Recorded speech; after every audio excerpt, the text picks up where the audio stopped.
Buenas tardes, amigos de Alerta Informativa. En esta oportunidad tenemos la grata presencia del profesor latinoamericano y, por qué no, del profesor internacional, el doctor y jurisconsulto don Eugenio Raúl Zaffaroni. Profesor, muchísimas gracias por concedernos esta entrevista. No, al contrario, es un gusto. Y sobre todo poder intercambiar algunas ideas. Un gusto. Que usted ha venido, pues, sobre todo a nivel de Latinoamérica, difundiéndolo. En principio, estimado profesor, nos gustaría conversar un poco sobre el rol que viene desempeñando el derecho penal a nivel de Latinoamérica. Usted, por ejemplo, hacía énfasis en una de sus obras, sobre todo denominado La Cuestión Criminal, de que Latinoamérica, en especial Argentina y sobre todo Perú, Colombia, Chile, debería, ¿no?, de tener un derecho penal autóctono latinoamericano, porque nos hemos mal acostumbrado, pues, lamentablemente, a copiar normas que tienen otro contexto cultural. O, por ejemplo, nos hemos acostumbrado a copiar lo que es la dogmática penal alemana o la dogmática penal española. Nos gustaría saber cuál es su opinión al respecto. Sí, bueno, cuando quiero hablar de un derecho penal, derecho penal es una expresión equívoca. Podemos hablar de ley penal, que es obra de los legisladores.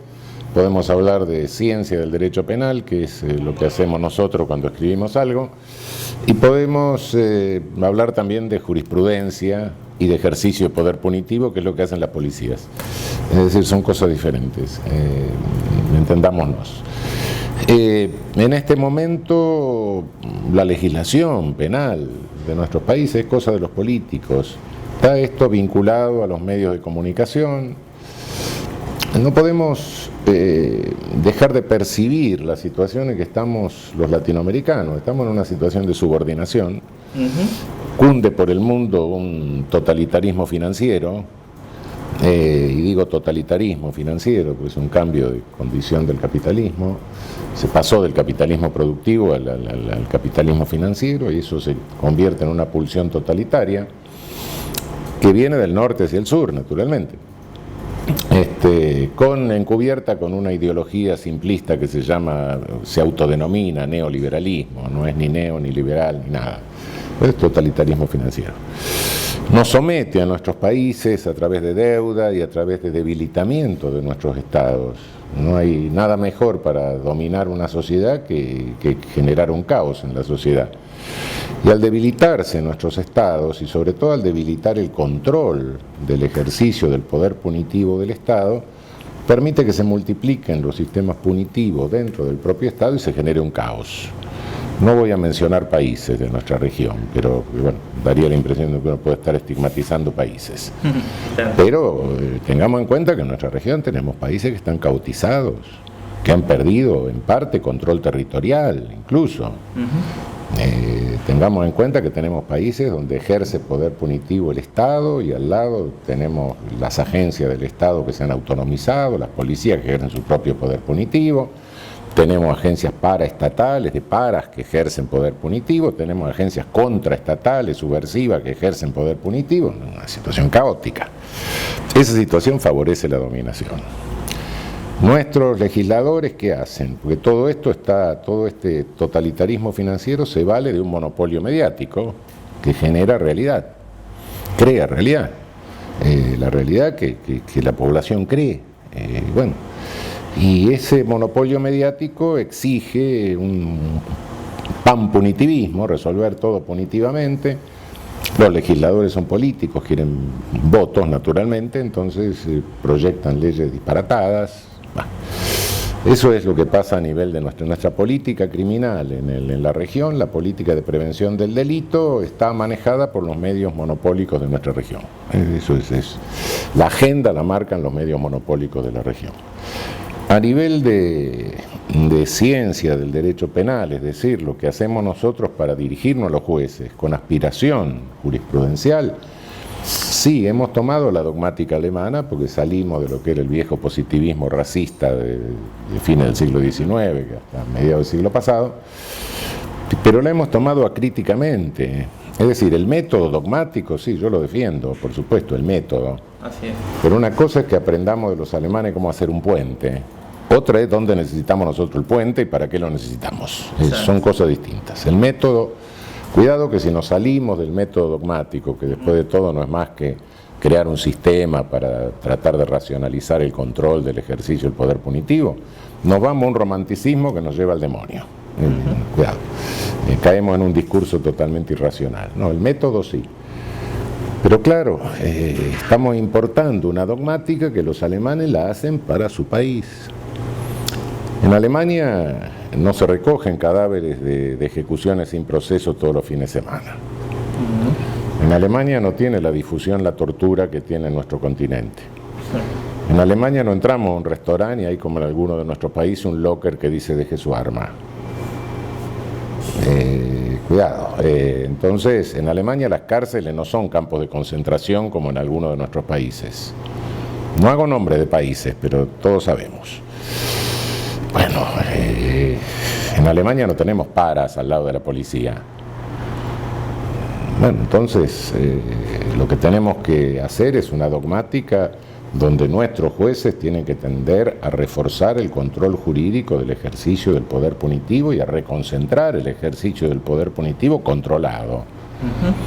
Bueno, entonces eso es la tarea de lo que tenemos que hacer nosotros, no tirar la dogmática, no, cuidado, eso no, no porque caemos en el irracionalismo, pero sí. Sí, bajo nuestros propios métodos dogmáticos, por ejemplo. Por supuesto, tomar en cuenta cuál es la realidad de nuestro ejercicio de poder punitivo y bueno, y tratar de controlar eso, tratar de ponerle un dique, tratar de ponerle un filtro. Exacto. Por ejemplo, me parece muy interesante lo que usted ha mencionado sobre el tema de del poder que se viene ejerciendo por parte de o por no decir de los medios de comunicación, que de alguna otra manera han reemplazado pues algunas estrategias o la misma política criminal con la que debería de reaccionar el Estado, por ejemplo, para poder frenar, en este caso, la ola, que es una realidad de crimen organizado. ¿Usted sí, o desde yo el crimen organizado, la expresión crimen organizado no me gusta, es una categoría frustrada, creo. Es criminalidad de mercado. Es oferta y demanda de servicios ilícitos de distinta naturaleza, pueden ser juego prohibido, puede ser tráfico de cualquier cosa, de personas, de tóxicos, etc. Es agujero de mercado de una demanda de un servicio ilícito que se llena de esa manera y responde a reglas de mercado, por supuesto. Bueno, en el caso de la cocaína tenemos fabricación de oro a través de la prohibición. La cocaína es una porquería que vale muy poco el costo de producción. Bueno, ¿qué es lo que eleva el precio? No eleva el precio del producto, lo que se eleva es el precio del servicio de distribución. Servicio de distribución cuyo primer demandante son los Estados Unidos. Entonces se produce una competencia por llegar al demandante. El precio FOB, Free on Board, llega a Estados Unidos a 1, al consumidor se le vende a 6 o 7, la mayor parte de la renta queda dentro de Estados Unidos, los muertos quedan del Río Bravo para el sur, y además hay un organismo que nos prohíbe a nosotros lavar dinero para que ellos tengan el monopolio del lavado del dinero en el norte, que es otro servicio ilícito por el cual se cobra, naturalmente, que es un servicio de encubrimiento de toda la criminalidad de mercado, ¿no? De modo que tengamos en cuenta cómo se maneja eso. A través de la prohibición se ha hecho de una porquería cualquiera oro, y de cualquier cosa que tenga una demanda rígida, si se la prohíbe se reduce la oferta y naturalmente se sube el precio. Eso es. Una cuestión que ha llamado la atención bastante, sobre todo en nuestro país, Perú, es el tema de la lucha contra la criminalidad, en este caso financiera, como usted lo denomina muy bien, ¿no? Y para ello, por ejemplo, nuestros legisladores han dado algunas leyes sobre texto de la lucha contra este flagelo. Y sobre texto de esta lucha pues han tratado de adelantar algunas barreras de punibilidad, han tratado de, no es que han tratado, tratan constantemente de endurecer las penas y sobre todo de relajar los principios rectores del derecho penal. ¿Esa es la manera correcta quizás de enfrentar esta criminalidad financiera? La criminalidad financiera es muy difícil que la podamos enfrentar nosotros en nuestros países, porque el sistema financiero mundial es criminal, ese es el asunto. Y no lo digo así como una expresión metafórica, tomemos el Código Penal en la mano, todo esto que estaba hablando del lavado, el reciclaje de dinero, y todo esto, Código Penal es un encubrimiento por receptación, ¿no? Bueno, explotación de trabajo esclavo a distancia, que es lo que hacen, ¿no? Se van a la India, explotan a las mujeres, le pagan $1 por mes, qué sé yo, todas esas cosas. Bueno, es otro delito, ¿no? La crisis del 2008. ¿Alguien podía creer que el precio de los inmuebles podía seguir subiendo al infinito y el crédito al infinito? No. ¿Qué es eso? Una estafa, un ardid, una estafa. Los que tomaron crédito para comprar inmuebles fueron estafados. Es una macroestafa. Código Penal en la mano. Y así podría seguir. El endeudamiento absurdo de nuestros países. El régimen de la Argentina en este momento toma el gobierno en el 2015 con $60.000 millones de deuda externa y hoy lo tiene en $300.000 millones de deuda externa. Esto no es una administración fraudulenta. Si yo hiciera lo mismo con los bienes de un huérfano que administro, me meten preso.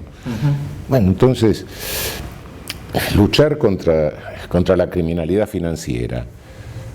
No, cuidado, la criminalidad financiera es este totalitarismo financiero que nos está sometiendo a esta etapa de tardocolonialismo que estamos viviendo en la región, con todo el retroceso de derechos humanos y a las exigencias de este endeudamiento para pagar los intereses de la deuda, nos está produciendo una reducción creciente de nuestros presupuestos, lo cual va horadando cada vez más los más o menos estados sociales que teníamos y bueno, y va creando una exclusión social. Hoy es absurdo pensar en una polarización izquierda-derecha. Izquierda-derecha, bueno, podía ser en el capitalismo originario, qué sé yo, explotador-explotado. No, eso era del capitalismo productivo.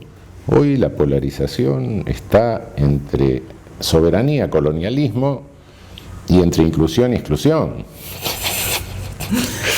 Claro que un país sometido no puede ser un país que socialmente justo, sí, evidentemente, porque está trabajando para otro. Pero bueno, tengamos en cuenta que si hablamos de izquierda y derecha son fenómenos derivados entre nosotros, no son fenómenos originarios. Exacto. De modo que cuidado, no nos metamos en un marxismo propio de un capitalismo productivo, porque hoy lo que tenemos es un capitalismo financiero. Ese es el grave problema, ¿no? De esta entrevista. Pero me pareció algo interesante que usted mencionó. Cuidado con el relajamiento de los derechos humanos. Claro. Creo que esa es la base de esta discusión.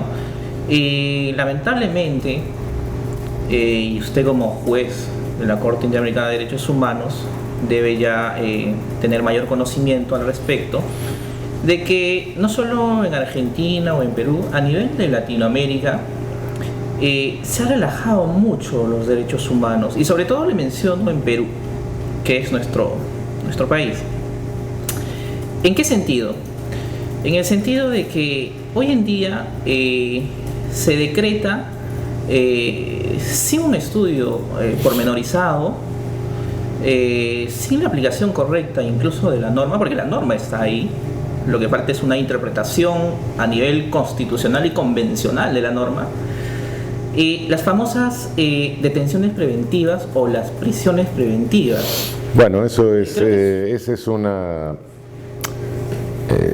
no, realmente eso es un mal endémico de la región. Nosotros siempre en la región la mayoría de los presos que tenemos los tenemos en prisión preventiva y eso viene creciendo. De modo que poco importa que se suban penas, porque lo que determina el índice de prisionización de nuestros países es la regulación procesal de la prisión preventiva y de la excarcelación. Exacto. Eso es lo que pasa. Lo importante, profesor, es el rol de los medios de comunicación, por ejemplo, como una forma de presión.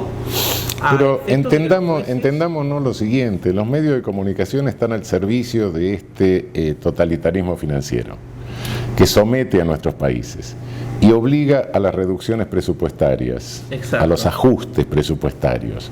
Estos ajustes presupuestarios se traducen en violaciones a los derechos humanos, económicos, sociales, culturales y ambientales. Exacto. Bien, si usted le da menos pan a la gente, va a tener más conflictividad. ¿Y cómo contiene? Y una conflictividad que es insólita, porque está reventando nuestras pymes, está reventando nuestras pequeñas y medianas empresas, está reventando nuestro capital nacional, está reventando nuestras burguesías nacionales. Eso produce desempleo. Y el desempleo genera una conflictividad tremenda, tremenda, porque no somos sociedades agrícolas, donde van, si el hombre no trabaja, listo, se queda en la hamaca y se come una banana, no sé, y trabaja la mujer, mejor. No, somos sociedades industrializadas, donde si el hombre no trabaja y la mujer es la que sale a trabajar por hora y trae el dinero, se cambian los roles, y el tipo se vuelve loco y se empieza a emborrachar y a hacer barbaridades, y después viene la violencia familiar y viene todo eso. Le estoy diciendo un fenómeno que parece distante, pero no es distante de esta conflictividad. Y después eso genera otro tipo de conflictividad social. Entonces, ¿cómo contiene la exclusión? Bueno, la puede contener confundiendo, la puede contener incentivando la venganza, porque claro, los más desamparados, los más vulnerables no solo son los más criminalizados, son los más victimizados también. Exacto. Cuanto más para arriba estoy en la sociedad, menos riesgo de victimización tengo. Cuanto más abajo, entonces se explota eso para que entre los propios excluidos se maten. Y también se mete en el medio la policía, que también se la recluta de los mismos sectores sociales. Entonces, mientras se matan, mejor. Esa es una técnica, pero hasta cierto punto da resultado. En cierto punto no da más resultado, entonces necesita represión. No hay nada que hacerle. Un programa de exclusión social no cierra sin represión. No hay nada que hacerle. ¿Y qué es lo que se hace con nuestros ajustes presupuestarios? Se nos viola el derecho humano al desarrollo, que en América Latina para nosotros fue el primer derecho humano. ¿Por qué? Históricamente, en importancia. ¿Por qué digo el primer derecho humano? Porque los primeros héroes de los derechos humanos nuestros fueron nuestros libertadores. Fue San Martín, fue Bolívar. Sí. ¿Y por qué? Porque no hay desarrollo. La primera condición del desarrollo es la independencia, es la soberanía. Bueno, ustedes me dicen, no, cuidado, porque si usted dice que el primer derecho humano violado para nosotros es el desarrollo, está subestimando la vida humana. No, guarda. ¿Qué significa en muertos la violación de nuestro derecho humano al desarrollo? Tenemos países en la región que tienen los más altos índices de homicidio y de muerte violenta mundiales. Mundiales.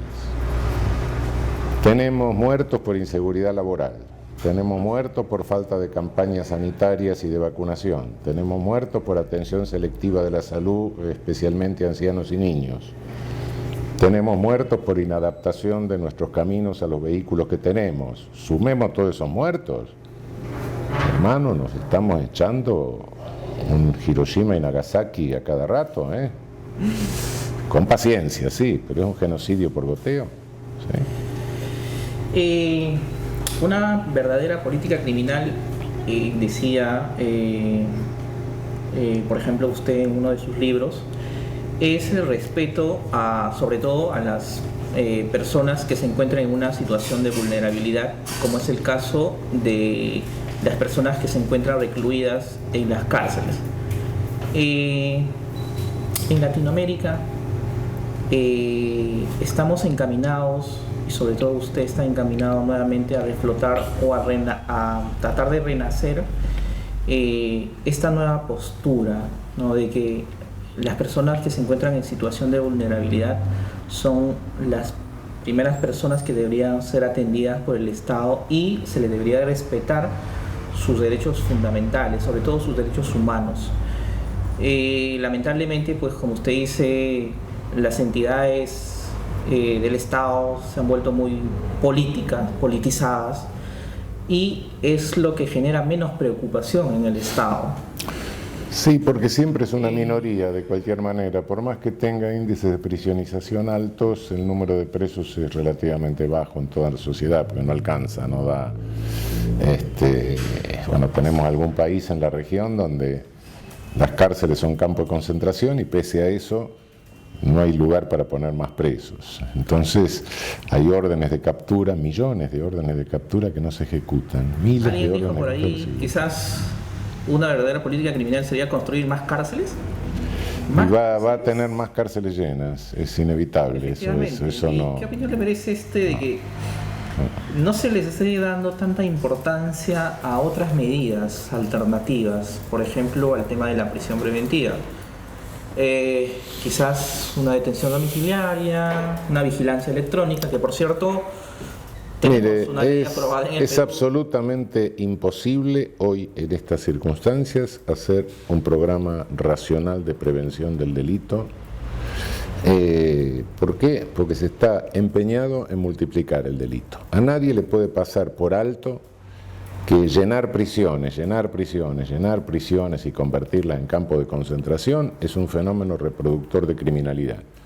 Que el que entra por una desviación primaria va a salir por una desviación secundaria más grave. Pero como en definitiva eso es funcional al sometimiento de nuestras sociedades, porque aumenta el caos interno dentro de nuestras sociedades, eso no se controla. Mejor, generemos más caos. Y se cautizan nuestras sociedades, es la forma de debilitar nuestros estados y de dominarnos, es eso. No puede ser que alguien sea tan ciego de no darse cuenta de eso. No, es evidente que tiene un efecto multiplicador eso.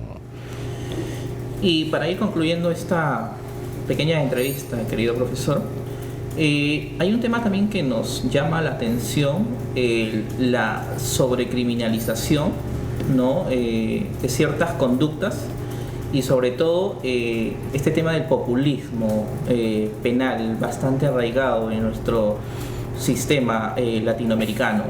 Bueno, para mí populismo es una expresión positiva, me considero populista. Populismo es lo que hicieron todos los grandes movimientos que ampliaron nuestra base de ciudadanía real en nuestra región, ¿no? Lázaro Cárdenas, Perón, Vargas, etcétera, Velasco Ibarra, etcétera. De modo que esto que hay en nuestra región es punitivismo. Es exaltar el sentimiento de venganza, sobre todo de los más pobres, que son los más victimizados. Exacto. Es eso lo que, ¿para qué? Para que se maten con otros pobres. Ese es el asunto. Y mientras ellos se matan, entonces, bueno, no pueden tomar conciencia de la situación en que se encuentran y no pueden tener una conducta política coherente acorde a su situación. Finalmente, doctor, ¿qué nos separa el futuro frente a tanta situación adversa que nos toca vivir? Los pueblos no se suicidan. En Latinoamérica. Los pueblos no se suicidan. Hemos superado otros momentos de colonialismo, vamos a superar este. Lo único lamentable que le puedo decir, bueno, que el camino no es recto, ni es un lecho de rosas. No, en el camino hay muchas curvas y en las curvas van quedando cadáveres. Ese es el problema. Ahora, como naciones no vamos a desaparecer, Latinoamérica no va a desaparecer, llegará un momento que nos vamos a poder unir, sí, pero en tanto van a quedar cadáveres, sí. Ojalá, querido profesor, ¿no? Que ya no sean demasiados cadáveres en las curvas. Ojalá. Es lo deseable, sí. Pero no puedo ocultar la realidad de que nuestra historia nos enseña eso, ¿eh? Hemos superado etapas de colonialismo anteriores, pero a costa de sacrificio y a costa de muertes. Sí. Bueno, a seguir adelante entonces. Por supuesto. Muchísimas gracias. No, al contrario. Por esta breve charla.